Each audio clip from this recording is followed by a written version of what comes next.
Bismillahirrahmanirrahim. Assalamualaikum warahmatullahi wabarakatuh. Salam perubahan.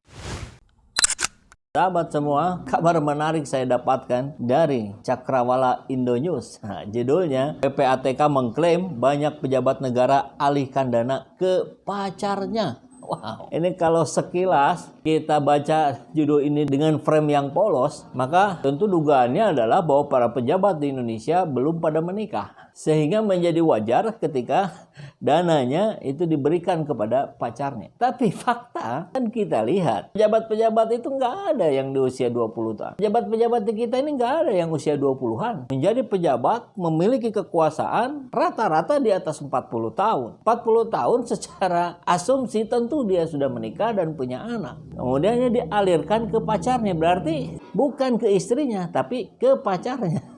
Gitu ya. Ya itulah sering kita dengar ya, harta, tahta, wanita. Ini godaan besar bagi seorang laki-laki. Dan bukan pilihan. Ternyata ketiga ini menjadi sebuah paket. Dia tergoda oleh harta, maka dia melakukan korupsi. Dia bisa melakukan korupsi dengan memanfaatkan tahtanya, posisinya, jabatan. Dan hasilnya dia berikan pada wanita. Wanita yang lain. Nah ini buktinya. Pusat Pelaporan Analisis dan Transaksi Keuangan, PPATK mengklaim telah beberapa kali menemukan ada aliran uang dalam jumlah besar dari pejabat negara yang dialihkan ke pacarnya.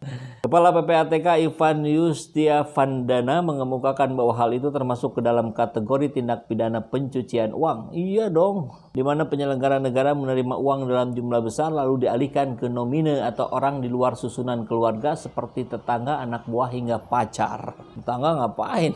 Jadi kami temukan transaksi para pejabat negara yang uangnya dialihkan ke nomine seperti kolega, sahabat hingga dialihkan ke pacarnya pun kita temukan. Itu yang kita sebut sebagai nomine. Tutur Ivan di gedung DPR Senin 31 Januari kemarin. Ya kita lihat lah ya, seperti di beberapa video kemarin yang kita sempat angkat, termasuk Edi Prabowo itu kan terdeteksi juga ada aliran uang ke beberapa perempuan yang kita pastikan itu bukan keluarganya. Atau ke pejabat pajak Wawan ya. Kita juga angkat itu kemarin. Dia terdeteksi 21 kali mentransfer dananya ke Siwi. Dia ex pramugari Garuda. Totalnya sampai 647.850.000.